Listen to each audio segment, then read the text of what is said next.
नमस्कार. तुम्हा सगळ्यांना गुरुपौर्णिमेच्या खूप खूप शुभेच्छा. आजचा दिवस खूपच खास असा आहे. आपल्या गुरुचे आभार मानण्याचा आहे. आणि मी माझ्या एका शॉर्ट व्हिडिओमधून सकाळीच गुरुपौर्णिमेच्या शुभेच्छा दिल्या आहेत. म्हणजे आई-वडील तर आपले गुरु असतातच. त्यानंतर आपण शाळेत जातो, शिक्षक आपले गुरु असतात.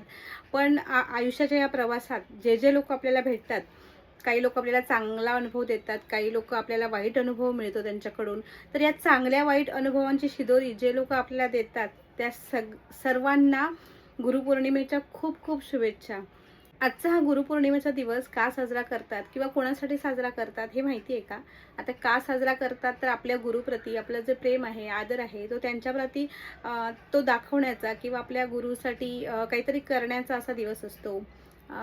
गुरुला समर्पित दिवस असतो. पण हा कोणाच्या आठवणीत करतात तर ज्यांनी महाभारत सारखं एक महान काव्याची रचना केली, एक महान ग्रंथ लिहिला, तर ते महर्षी वेदव्यासजी, त्यांची आठवण, त्यांचा जन्म आजच्या दिवशी झाला होता. आणि त्यांच्या आठवणी प्रित्यर्थ त्यांच्या जन्माचा दिवस हा गुरुपौर्णिमा म्हणून साजरा केला जातो. आणि हा दिवस आमच्या आयुष्यात थोडासा एक वेगळ्या अर्थाने खास आहे, कारण आज माझ्या सासूबाईंची तिथीनुसार पुण्यतिथी आहे.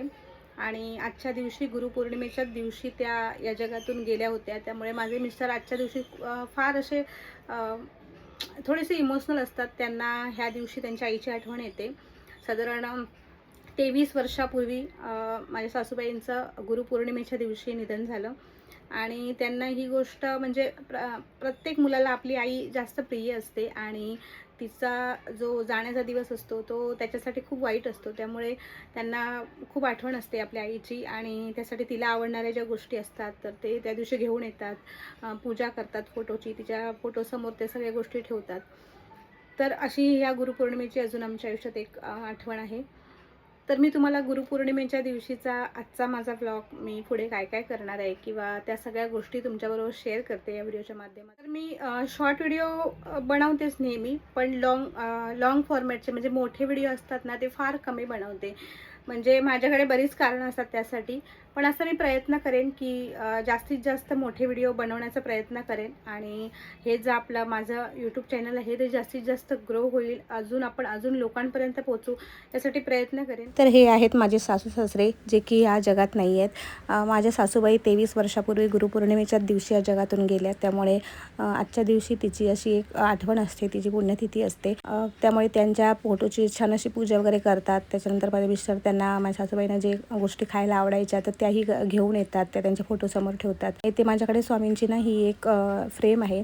मी ज्या नाटकात स्वामींच्या काम करत होती, ही स्वामींची इच्छा, त्याचा 125वा प्रयोग झाला त्यावेळेला आम्हाला ही आमच्या निर्मात्याने भेट म्हणून दिलेली. त्यानंतर माझ्याकडे स्वामींची एक छोटीशी मूर्ती आहे, त्याचीही पूजा केली, देवांची छान अशी पूजा करून घेतली. एक पॉझिटिव्ह वातावरण पूर्ण घरात तयार होतं अशा दिवशी, किंवा काहीतरी स्पेशल किंवा सणवार असतील, आपण घरात छान सगळं पूजा वगैरे करतो, तेव्हा घरातलं वातावरणही छान होऊन जातं.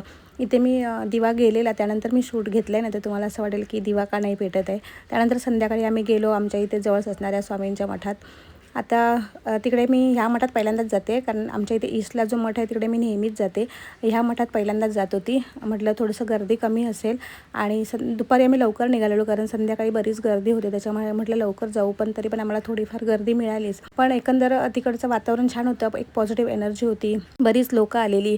आणि तिकडे असं काही निर्बंध नव्हते की तुम्ही व्हिडिओ करू नका, फोन यूज करू नका आतमध्ये. असं बरेच लोक स्वामींच्या मूर्तीचा फोटो काढत होते, व्हिडिओ घेत होते, असं सगळं चालू होतं. त्यामुळे मीही आतमध्ये व्हिडिओ घेतला आणि बराच वेळ तिकडे बसून होती, मठामध्ये थांबलेली, नामस्मरण केलं स्वामींचं. आणि नंतर मग तिकडे बाहेर छान असा प्रसाद वाटत होते, शिरा, पुरणपोळी, शेवबुंदी, असं बरंच काही काही होतं. आम्हीही स्वामींच्या प्रसादासाठी शेवबुंदी घेऊन गेलेलो, तीही त्यांना अर्पण केली. थोडा वेळ तिकडे थांबलो, बसलो, तो प्रसाद घेतला, मोतीचूरचे लाडू वगैरे पण सगळं बरंच काय काय होतं. तर थोडंसं खाल्लं, थोडंसं मुलांना घरी घेऊन आलो, कारण आम्हीच दोघं गेलेलो, मुलासोबत नव्हती. एकंदर मठाचा जो परिसर आहे ना तो खूप छान आहे. म्हणजे मी पहिल्यांदा गेलेली, पण मला आवडलं तिकडे जायला, मी परतही नक्की जाईन.